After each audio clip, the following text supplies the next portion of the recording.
Okay, we'll get started. Welcome. My name is Vince Williams. I'm the president and CEO of the Chicago Minority Supplier Development Council. And I'm excited to welcome you to today's Chicago Business Opportunity Fair 53rd Virtual Conference Series.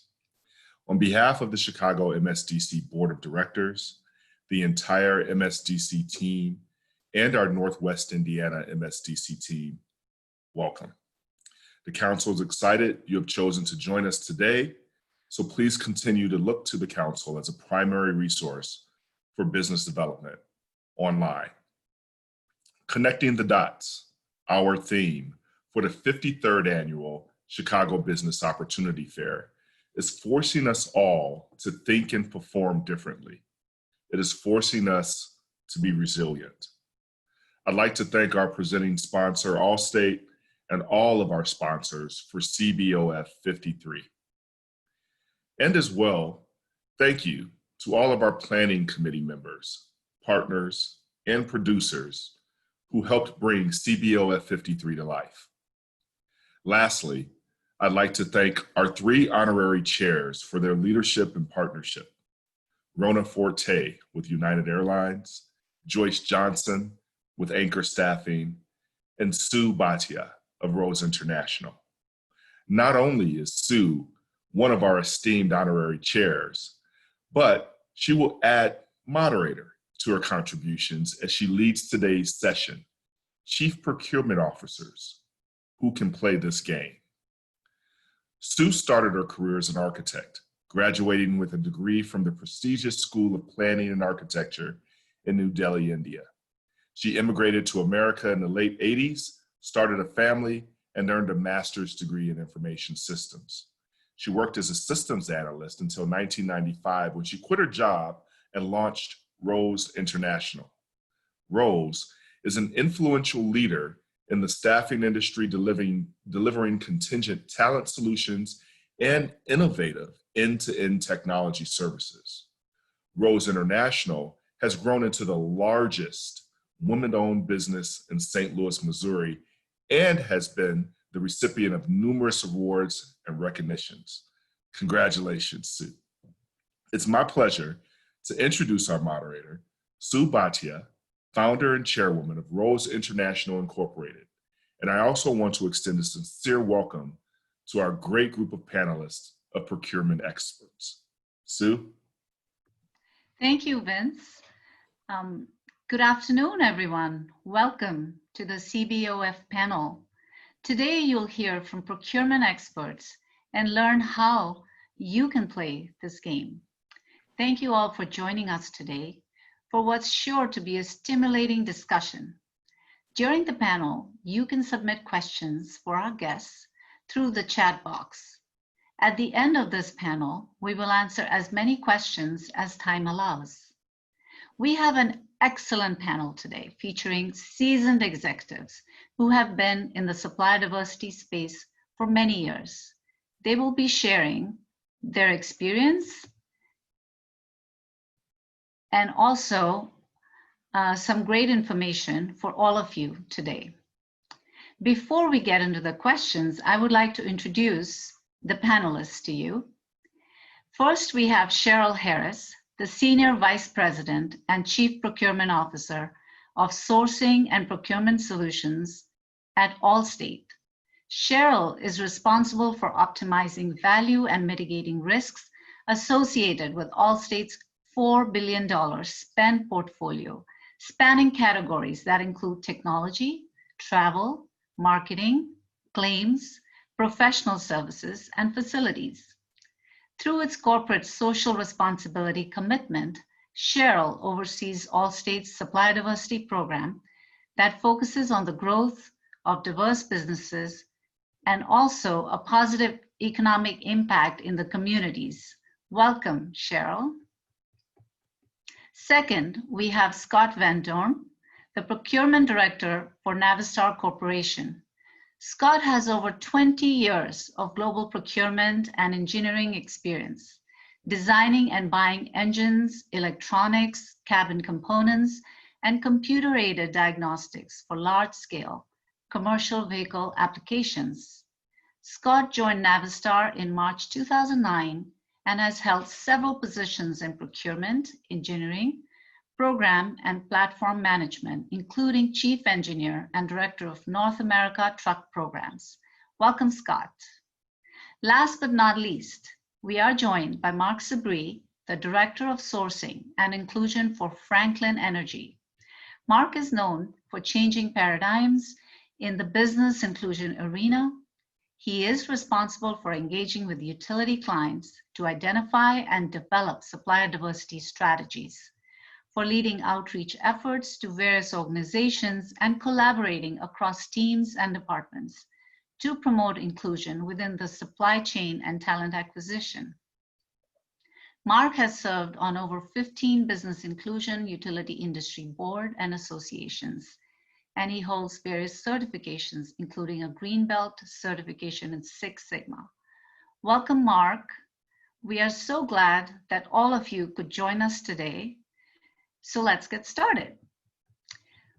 Following the death of George Floyd in May, the spotlight was put on racial equality, and many companies publicly committed to improving diversity in the workplace.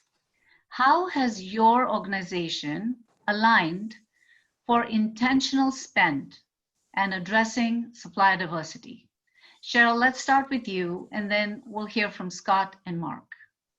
Hey, thanks so much, Sue, and it's great to be here.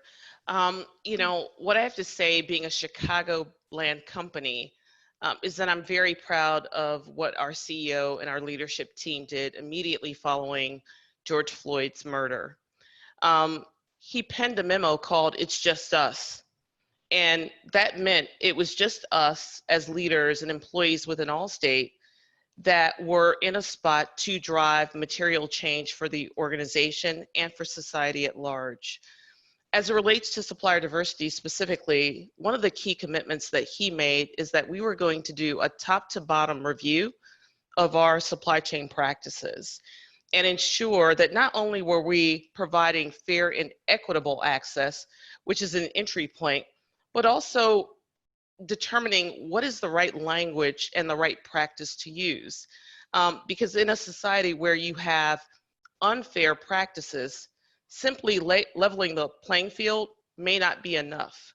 And so as we've worked internally with our supplier diversity teams, we've gone in to examine every category of spend and understand where there are sub-optimized opportunities and where we will be very purposeful in moving forward to increase our impact. Because we also understand via our first economic impact study is that for every dollar that we spend with a diverse supplier, it actually multiplies by 1.97%. And so for every dollar, there's $1.97 of economic impact that we make. And that's something that we want to champion and increase moving forward. Excellent. Scott? Sure. Thanks for having me as well on the panel. I've been enjoying it.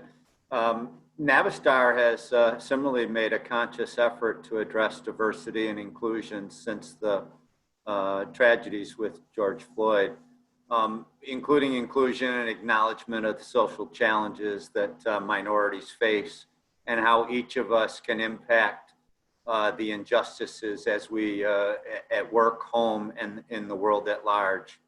We also recognize that, you know, our efforts may not be sufficient alone, but collectively we could have significant influence.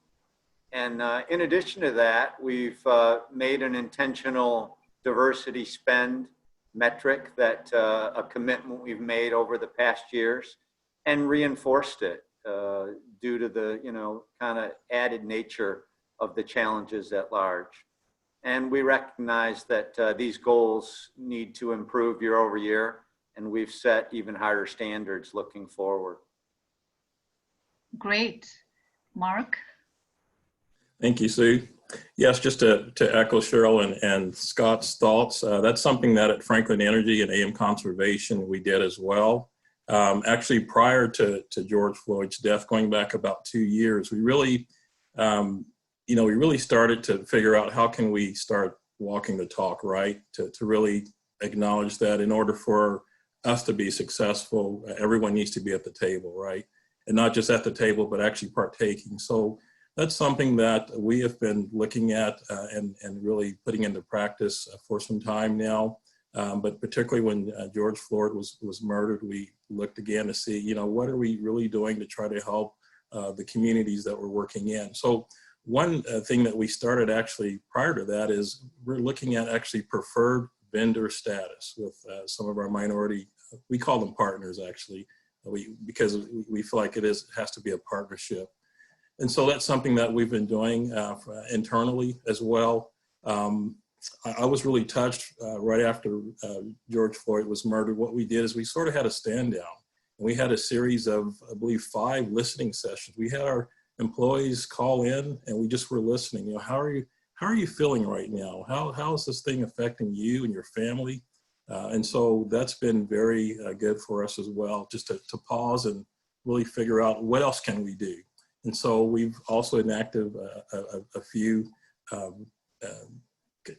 additional initiatives within Franklin Energy and AM Conservation as a result, because we really understand that particularly for minority-owned businesses, they make up a fabric of small businesses, which really makes up the fabric of America. So we're really here to support and to partner as we can. Great, thank you. Thank you all for that. I think you brought up some good points. Communication internally, and then you know, just reevaluating the programs that you have in place, and then measuring economic impact. So all those are excellent points. And now the next question I have is for Cheryl. Cheryl, you've been in procurement since 1989 and have successfully collaborated and innovated with both internal and external partners. So congratulations, first of all, on all you've accomplished so far. How is Allstate structured in procurement to address the various buying needs of the organization? Thanks, Sue. You really didn't have to put my age out there. I started when I was 16. Yes. But to your question, at Allstate, we have a centralized procurement organization where my team and I are responsible for the sourcing, category management, procurement operations, travel, and I'm missing one function, of course, supplier diversity and sustainability for the entire organization. So not only just Allstate, what we call P&C, like the insurance company, but all of the companies that we have recently acquired and or grown organically. And so we have a structure where we have a group that's called category management, and they work proactively with our internal decision makers, the leaders that have the money, the budgets, to anticipate and forecast demand by categories so that as we see opportunities to include diverse suppliers, we can proactively reach out to them and engage them in our supply chain. So I know that we'll talk a bit later about ways for diverse suppliers to engage with our businesses, but there is I'll say a madness to the way that we do things. So centralized organization, and we say the buck stops with us ultimately. Yes, well, thank you for sharing. That's good to know internally that you have a very cohesive way of communicating and then working together. Navistar vehicles, the next question is for Scott. Navistar vehicles and engines are literally everywhere. Your school buses and trucks and defense vehicles and engines play a critical role in keeping economies moving and people and children safe. How is Navistar structured under CPO leadership? Are there multiple directors? Sure, I can help with that. Navistar's responsibility for direct buy is left with 3 directors and then 1 for indirect. They're all under our CPO, Sajid Kunamal. They break out as powertrain, chassis, cabin, and electronics as the 3 groups, and I'm particularly responsible for cabin and electronics. In addition to that, we have a center of excellence that really works to establish processes and improvements across purchasing, including automation, technology, all of us will benefit for. And then lastly, we have a risk management group under that interfaces directly with the supply base, looking at challenges in the market, challenges with the environment, local economy, things like COVID, and that's how we're structured. Great, thank you. Franklin, this next question is for you, Mark.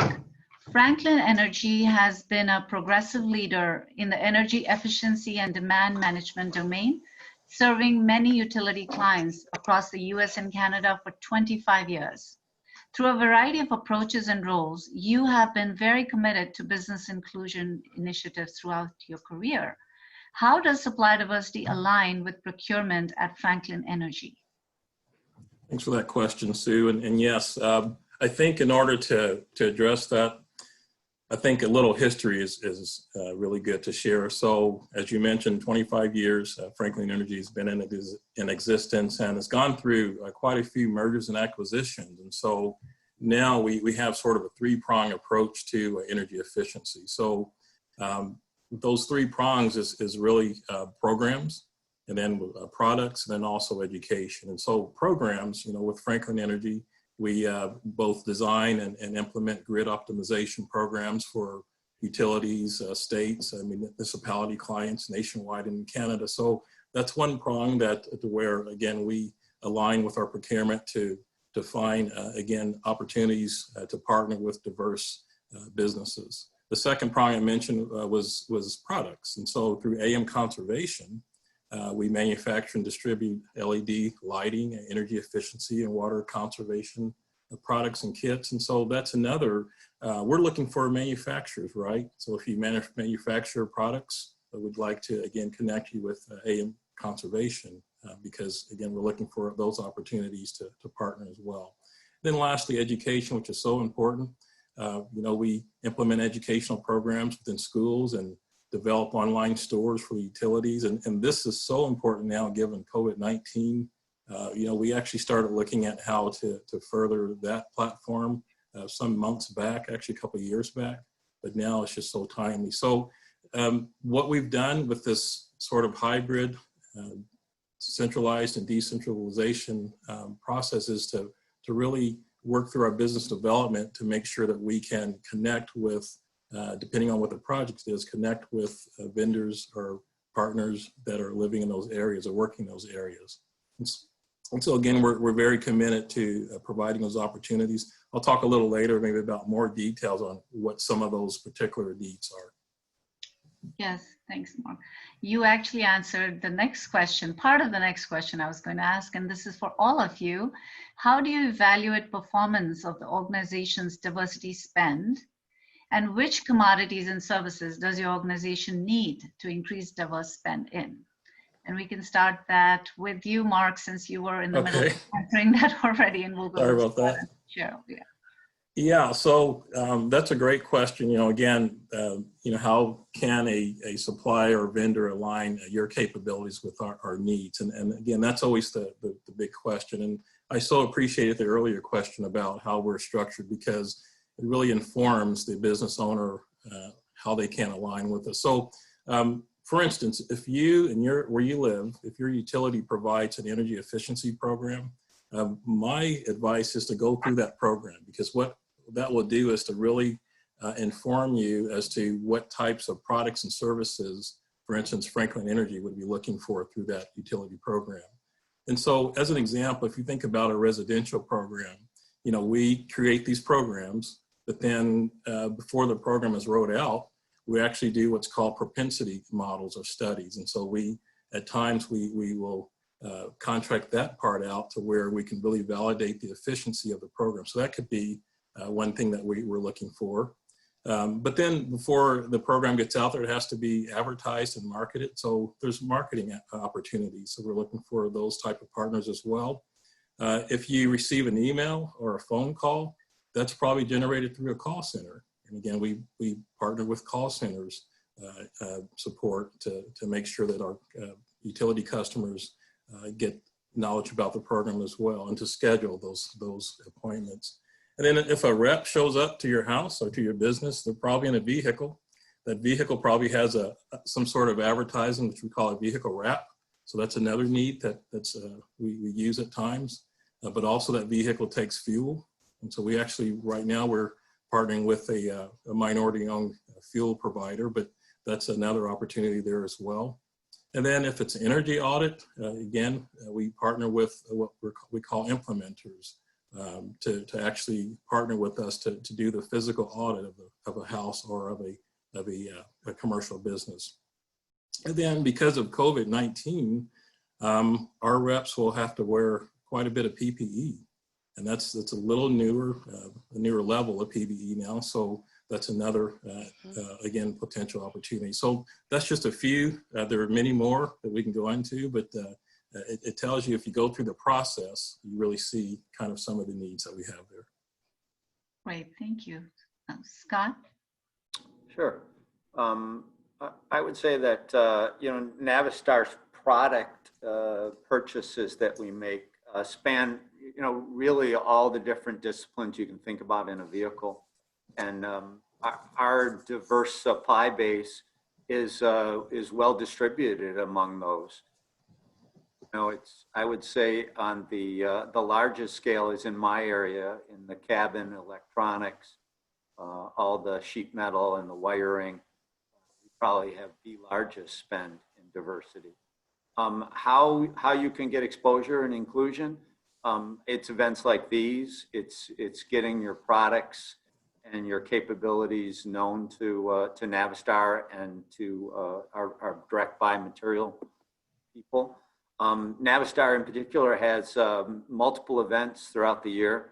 Currently we have about 7 planned for 2020, and some of them are great opportunities just to meet and greet, like today, and reach out and find areas where you think you might have a good fit for us, and we can help you and kind of what our needs are at those diversity events. Okay, thank you. Cheryl, would you like to add anything? Well, I think the only part that I will add is related to context. And so I shared with the team before we started the call. This morning, Allstate had our earnings call. We had a pretty good quarter, but one of the things that we talked about was the acceleration of the change that our industry is going through.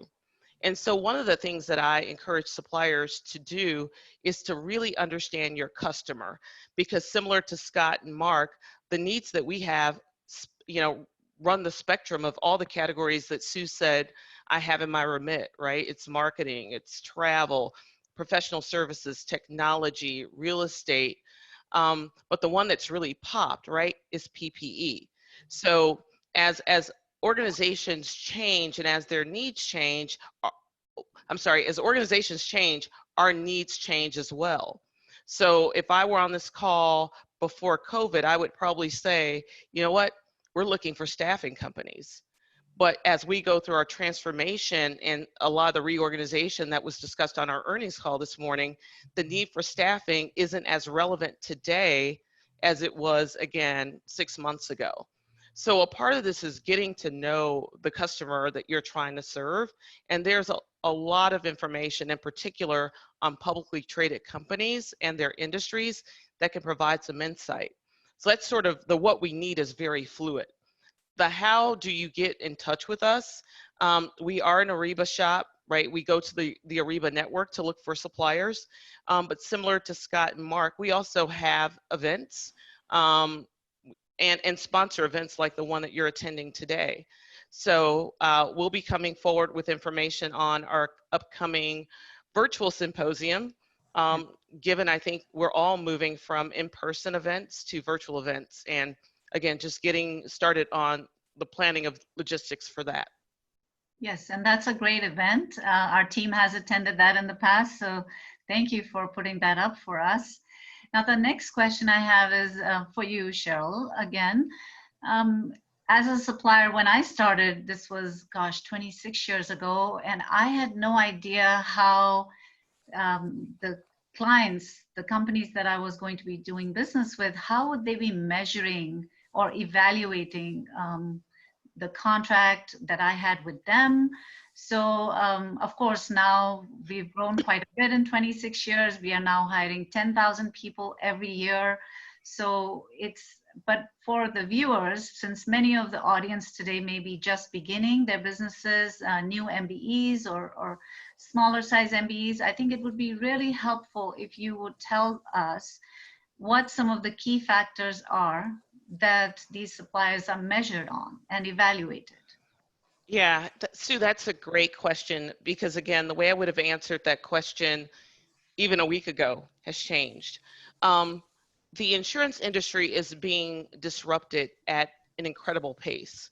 And so, whereas I would say we were historically looking for price, right, based on our requirements, cycle time, and quality, one of the key things that's come to the forefront is your ability to help us be innovative, right? And that you have a way to differentiate what you offer as compared to your competitor. And then take that one step further, be able to articulate how that differentiated good or service that you have will help us both achieve our mutual goals. So I'd say innovation is key. Performance, proven performance, given that our customers, we call them the bill paying customer, is expecting our suppliers to serve, protect, and add value that they would be willing to pay for when we contract with our suppliers. And that includes, in some cases, to the extent that we're sharing data with you, data privacy is key. So those suppliers that really understand, privacy laws and the importance of maintaining the integrity of a person's data, critically important. I also think about agility, right? As our needs are changing, we need suppliers that can actually go with the ebb and flow of what's happening in society. I will tell you, we've had some incredible suppliers that 6 months ago were not in the PPE space, reinvent themselves to then be relevant, probably more relevant today than they were 6 months ago. So really being able to ensure that as a minority-owned business, you are thinking 6 months, 12 months ahead, and don't get left behind in this ever-changing, accelerated world that we live in. The final point that I will make is we're also looking for partners. I love that word, Mark, that share in our core values. And so, Allstate has been a sponsor of this event and CMSDC for over 10 years. The relationship spans before I joined the organization. And that's because we want to make a difference in the communities where we work, live, and play. We want to work with partners that share in those values and can make an equal commitment to take and accelerate and amplify the impact that we can make alone. Thanks, Sue. Yeah, well, thank you. That's a good point. And I wanted to see if, Scott, you'd like to add anything to innovation. I know that's been an important part of your work and has been for Navistar. Is your focus in the procurement process innovation or anything addition to that you'd like to add? Well, as it relates to suppliers, a lot of the same things that Cheryl said, but I would say the things that I would add are, they need to be financially stable. They need to be in a footprint that services our locations quite well. I also did have innovation as a key attribute, and we do find that the diverse suppliers are generally more nimble, agile, and have a lot more innovation capabilities. So those would be the adds that I would say are key attributes that we look for in the supply base today. Excellent. Thank you for sharing. Mark, do you have anything to add here? I too agree with the word innovation. That's something that, again, is very, very key to us. I kind of use, and I use this with a caveat, I feel like we really are trying to be the Amazon for energy efficiency, Amazon in a good way, meaning that we want, again, everyone to have access. That's what Amazon does. So we want to also have the ability to try to predict needs, right? And so that's that innovation part that I'm speaking of. And so to Cheryl and Scott's comments, innovation is very key to us. Also, I think approaches. We know that different communities react differently to different approaches, different technologies. So I think that's where particularly minority suppliers and partners or vendors could really bring to the table, where we can have the biggest impact to a community, right, by our approach. That may be a different way of marketing.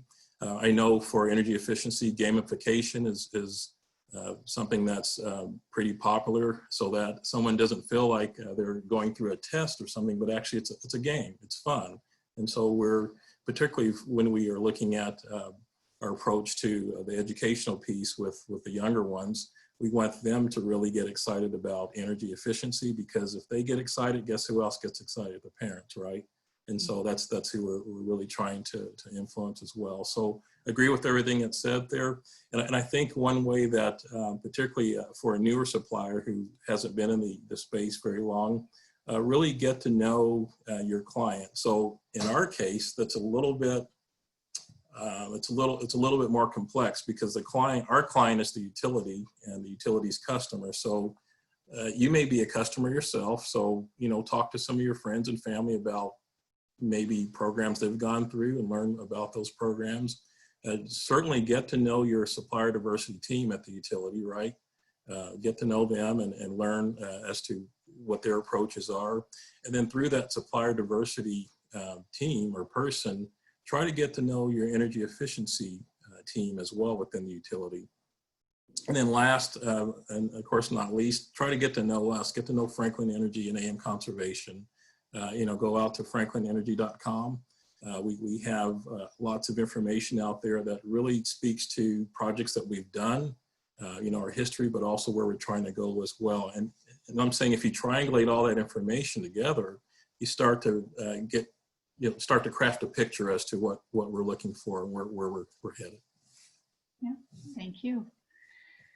So as an MBE myself, I wanted to just add that MBEs should consider how they align their values to the corporate buying organization, and update their capabilities to show current or more direct alignment to the needs. So if supplier has their own supplier diversity spending program, or a commitment to local diverse communities, like Cheryl pointed out that she's looking for suppliers that are committed to the CBOF and the local community, and they're making an economic impact as well. So there is a ripple effect of this whole spending that is going on from your organizations.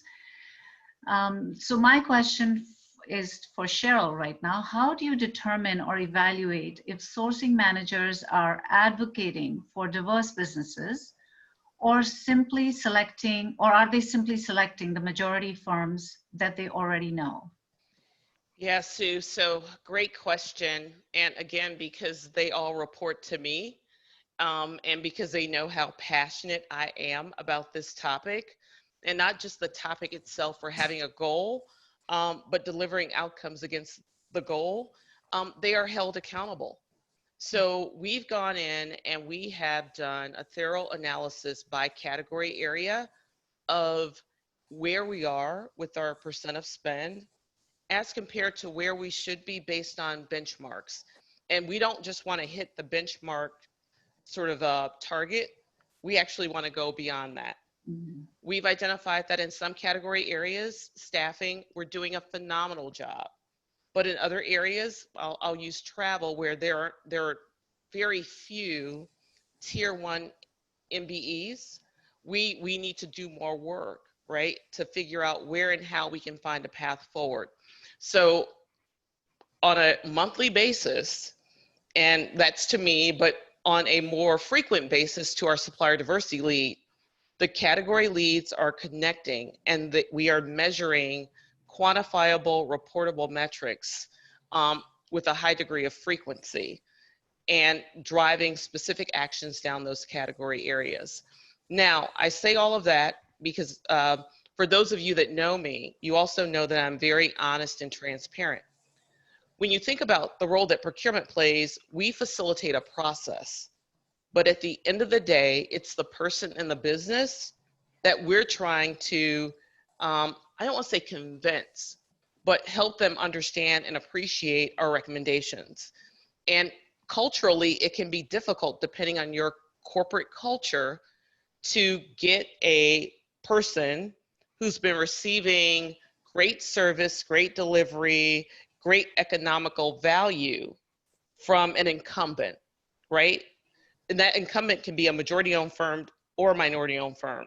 So we also are taking and packaging all of this work to educate the broader audience on the role that diverse suppliers play in our society, and help them understand that in partnership with procurement, we can deliver more value, you know, in the communities that we serve, while meeting Allstate's ever-changing, highly complex and competitive business needs. So, Sue, there's no, you know, silver bullet. It's not, right? We have our procurement metrics, and, you know, if we need to do better in this category, we automatically will do better. There's a mini subsystem, right? You think systems thinking, there's a lot more to it, and that is the level of complexity that we're navigating right now. So I ask the MBEs, in particular, those of you that are new, don't necessarily be patient, because being patient won't get the results that you want, but understand that it's not as simple as procurement making a decision today, that we want to give you business. Great points, and we'll go to the patience part in a question further on.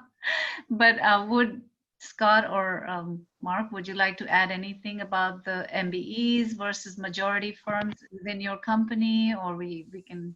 Maybe just a quick comment from Navistar.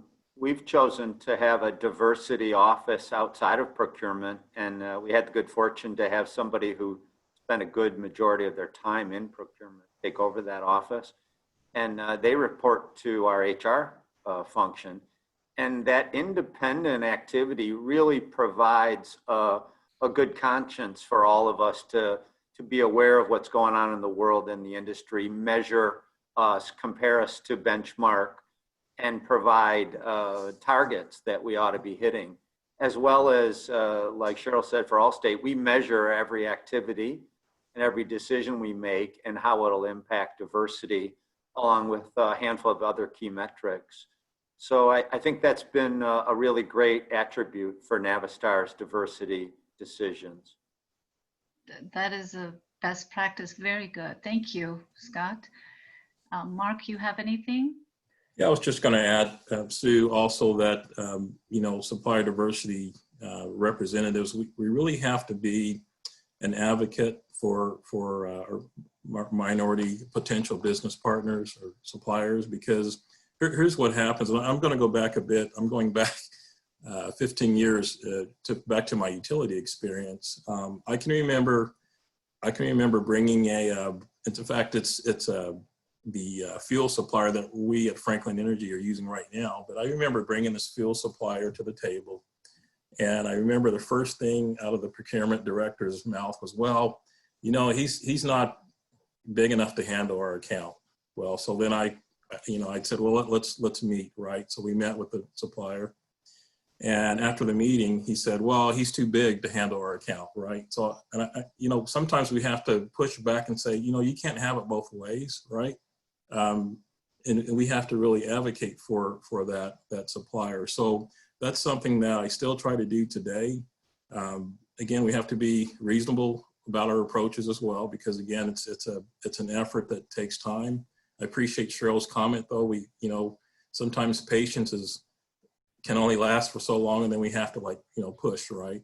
And so the philosophy that I really, when I interviewed with the owner of Franklin Energy 2 years ago, I said, I want you to know who you're getting. I'm not here just to fill a seat. I'm not a gatekeeper. I remember when I was at the utility, my first presentation in front of the board of directors, I said to them, and I still feel that way today, I said, my job is to work myself out of a job. Yes. Basically, at some point, supplier diversity, my job shouldn't really be needed because we need to basically embed everything that we're talking about, best practices, into the culture. And so what I do today, when we talk about supplier diversity and inclusion, I say to the teams that I meet with, I said, you know, take supplier diversity, that name out, take inclusion out, and just replace it with safety, right?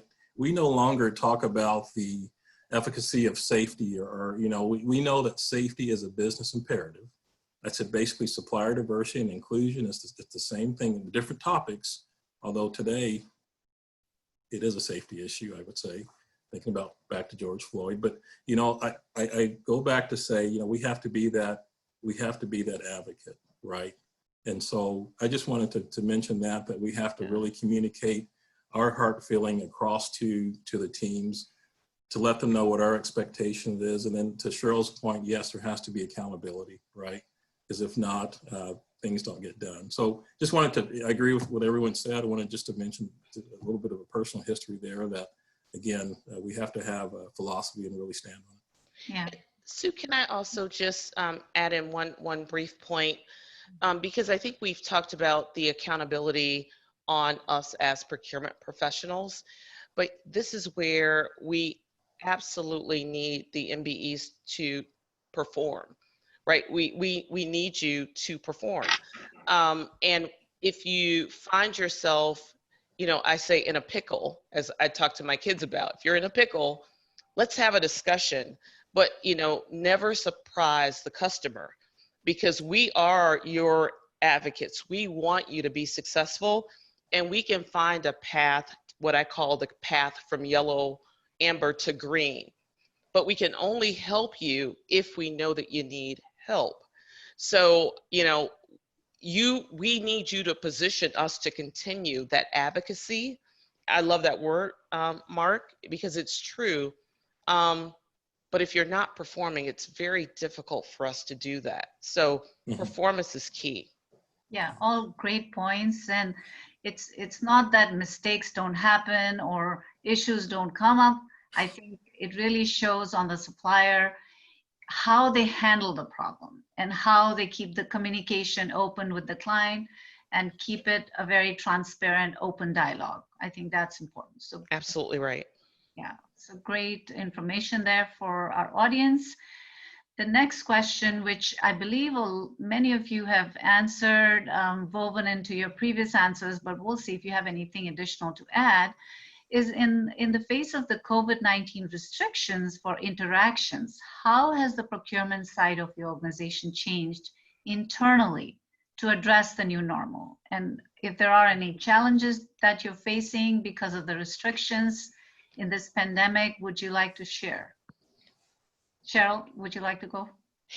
Yeah, there are so many things I can say. So let me find the salient points. You know, as humans, we enjoy human interaction. So I don't think this is just within the procurement organization, but across organizations generally. We miss being able to see and connect with people that we work with, because oftentimes those are people that we also care about. So having a global team, it's been incredibly difficult for us to remain connected, but we have. So we are employing, if there's a piece of technology that provides connectivity, we have it, right? We have Skype, we have Teams, we have Zoom. We recently rolled out what's called the Continuous Improvement Management System that brings teams together to collect information, as well as individual team huddles. So because we rolled out that system, our deployment was just very timely. We haven't lost a beat in delivery against goals or delivery of information. As a matter of fact, I've had people tell me while they don't like working remotely, they feel that they're getting more information than they got when we were all in an office, because we've had to be very purposeful and intentional. Same thing with our suppliers, right? We have over-engineered, and I would say over-indexed on our reach outs to them. In particular, I do want to give a shout out to our supplier diversity lead, because he and his team reached out to our diverse suppliers proactively to say, how are you? Is there anything you need help with? You know, and provided access to all of the many resources within Allstate, as well as that were offered locally through CMSDC, through the other institutions, certifying institutions, to say, you may not know that all of this is here, but we want it to be a place where they could come to for help. So it's been difficult, Sue. I will not, you know, try to fool anyone, but we're doing a pretty good job. And I think, as demonstrated even in this forum, I don't know if we could have pulled this forum together as quickly as we did if we were still in the office and trying to just run through physical logistics, right? So I think we have a bit more flexibility in this virtual world. Thank you for sharing, Scott. Sure. It's interesting. Our lessons have been similar. We've deployed more technology. We have found that working from home rather than face-to-face does have some benefits, as well as those drawbacks that Cheryl mentioned. You know, we now have daily huddles, point of contact. We've branched out beyond just work, team meetings where you can look at each other like we're doing today on this panel, but also socially after hours. For instance, we have a contingent of trainees and college students that come every year, and we chose to continue with that this year to really include the benefits that they provide to learn about us and us to learn about them. And frankly, it was almost all virtual. And, you know, we also made it a lot of fun where we got to know them, did some events where it was more social than it was work related. And I would just say that the technology has really shown us that we can do our jobs from probably anywhere in the world. And I'd like to take that opportunity to think about how maybe purchasing can be done in a lot of remote locations rather than just in one core office centrally located at, you know, corporate headquarters. So I think a lot of good is potentially going to come out of the challenges we faced. Yeah, great. Mark, you have anything to add there? Just one, I think one challenge that I think it's not a new challenge, but I think it keeps me up at night is thinking about now that supply chains may be shrinking, budgets are shrinking globally, right? So that means you're probably going to see some strategic sourcing initiatives. And, you know, sometimes the question is, can strategic sourcing and supplier diversity coexist? So that means that we really have to be an advocate for minority-owned businesses. If you have the ability, for us, for instance, Franklin, we're across the U.S., well, all the companies are across the world, but we're across the U.S. Do you have the ability to handle larger scopes, right? And if you do, we need to know that, because in a strategic sourcing exercise, many times the minority-owned business may be the first one on the chopping block, and we have to figure out how to protect that and how to maybe figure out, you know, let's do strategic sourcing and increase MBE spend at the same time. And so that's one that I think COVID, because, you know, numbers are shrinking, right, as far as what people are spending. Hopefully that comes back soon, but in the meantime, I worry that, you know, it may have an adverse impact on minority-owned companies. Sue, can I just comment on that briefly, please? So late last fall, I was privileged to be invited to attend the $1 billion roundtable hosted by Verizon, and their CEO made a comment on this point even before COVID, right? So that was October of last year. And his word of advice to all of the procurement and supplier diversity professionals in the audience was, think about your spend with diverse suppliers the same way you do your investment portfolio, right? You make a long bet, right? You're not in there for a day trade. And so, you know, those are the words that we're using across our organization to say, you know, we need to do everything that we can do to protect the portfolio of diverse spend that we have here and now, because they need our partnership more than ever, right? Just based on all the changes happening around the world. And add to that, I think, Mark, to your point, right? And add to that more opportunities through strategic sourcing.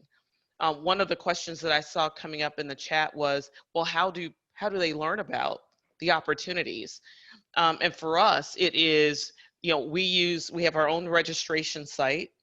And again, we go to the Ariba network. We come to events like this and CBOF and other events across, the US to find those diverse suppliers. And so to the MBEs in the audience, continuing to network, in these forums will be a great opportunity for you to stay connected, because unlike governmental institutions, we don't publicly publish, upcoming RFPs. Yes, no, thank you. I think long-term portfolio, that's a great example. And it takes a while for MBE to scale up, as well as, corporations to get the maximum benefit out of all the innovation and expertise that they bring. So that's a great perspective that I think if everybody kept, things would be a lot easier. So my next question is about, since procurement professionals are highly sought after by suppliers, what advice would you give suppliers to avoid being considered too aggressive, or on the other hand, being too patient, like you just said, Cheryl and Mark and Scott, all three of you mentioned, don't be too patient, or be simply forgotten. So what's the right balance here? And we'll start with Cheryl. I knew you were going to start with me. You're warmed up. Yeah, well, it's interesting because I will not use any trade names, but the CRM solutions that are out there that do blast after blast after blast of cold call, I guess they're cold emails. I will have a supplier send me an email daily for 2 weeks. I'm just following up. And all of a sudden, my inbox is filled with unsolicited mail that I then have to go through to get to what I really need. I will be honest and say that is very frustrating, which is why I then direct MBEs that are interested in doing business with Allstate to our website to register their capabilities, because I am holding my procurement team accountable for using that as a source to find qualified and certified suppliers. So all of the national certifications we accept, as to not have them get bogged down in the same thing. We're not in office anymore, so if you're calling a phone number, you're probably leaving a voicemail that may or may not get checked. So just understand the entry points for each of the organizations that you're trying to connect with, and understand that they could all be very different. Thank you. That was going to be, Sue, that was going to be my point as well, Cheryl. Really understand the organization to the extent that you can. That's why also honing that relationship is so important. Really learn the style of that person that you're trying to connect with, right? Would they rather have emails, or would they rather have phone calls? What's the cadence that they would be comfortable with? So those are, I know it takes a while to figure all that out, but I think by doing that research, it can pay dividends, because then it doesn't feel like a stalking situation. Suppliers, MBEs have to realize that it's kind of a 1 to 1,000 ratio. Could be more than that, depending on how many are trying to call you. But so really get to know first their needs. You may find that there's not an alignment with their needs and what you offer, right? And so if there's not that alignment, why waste all that time, everyone's time? So really understand what the need is, but then figure out, the style of that professional that you're trying to connect with. Thank you. Maybe I'll just add one thing, Smalia.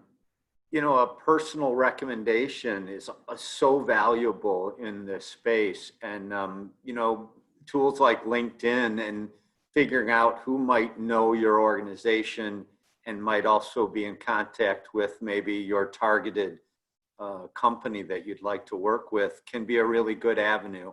And like Cheryl said, when I get 10 emails, it's often you end up just blocking them because you really can't manage to address all those. But I think those personal rapports can really open doors and joining some of the events that each of the companies put on. Yeah, thank you, Scott. So all of us are on LinkedIn, and I know there are a lot of questions here that you all have.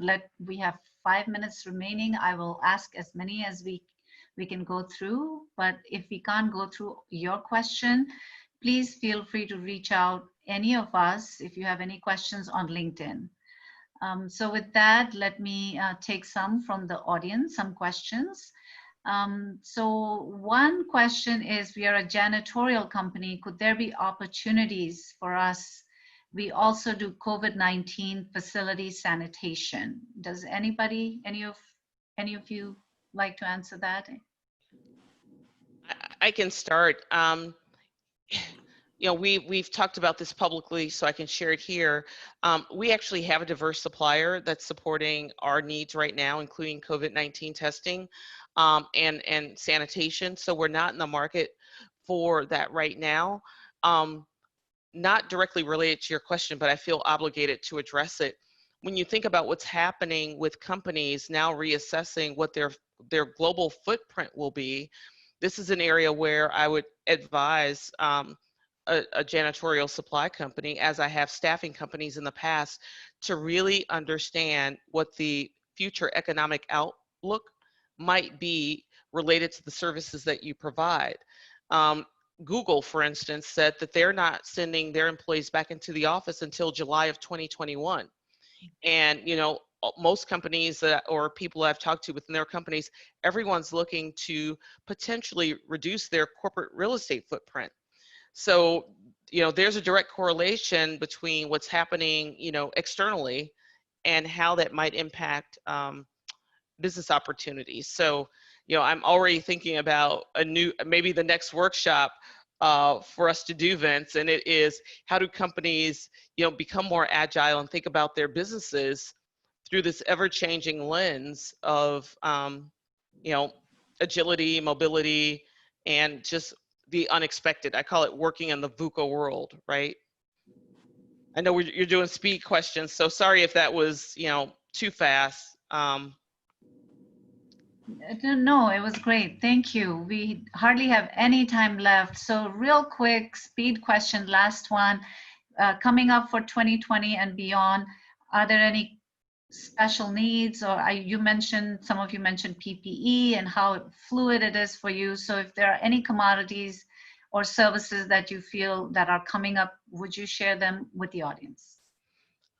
I would just say, pay attention to the disruptive technologies that are out there right now. Artificial intelligence continues to be a big one. It's going to be a disruptor for what historically have been labor-based roles. I would say data and analytics, right? Having not just data, but being able to provide insights from that data to organizations is critically important.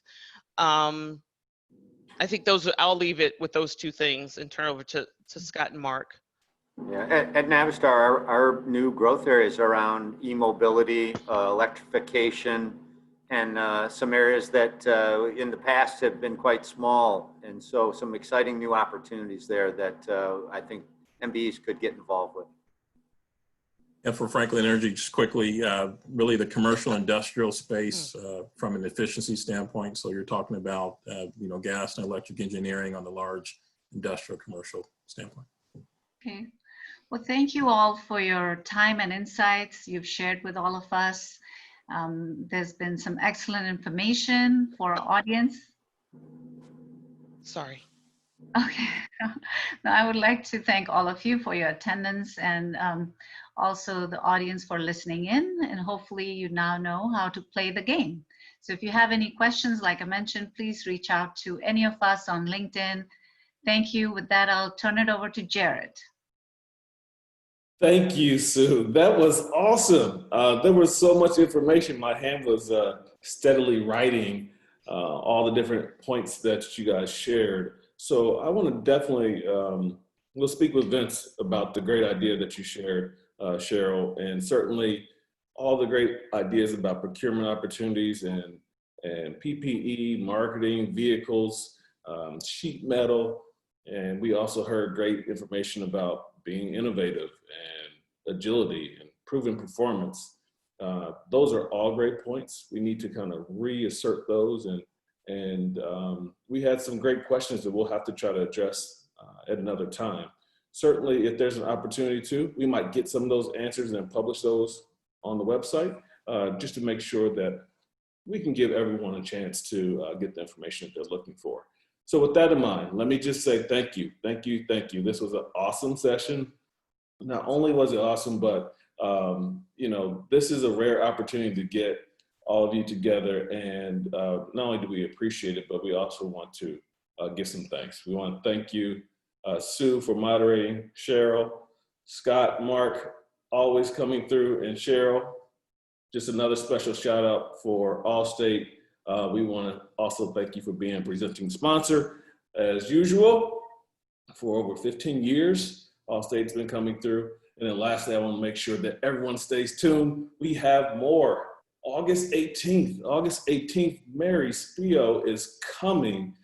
Not only is she broadcasting live from London, but she is also bringing a featured keynote presentation that you don't want to miss. So I definitely invite you to join us for that. Thanks again to all the sponsors that made this possible, not only for today, but all of our CBOF53 sessions. We will run replays on our YouTube channel. So if you get a chance to check out this session or any of the other sessions that you might have missed, feel free to check us out on YouTube. And then lastly, I just want to say thank you to everyone for joining us. Please complete your feedback surveys and have a great day. Thank you. Thanks, you guys. Thank you.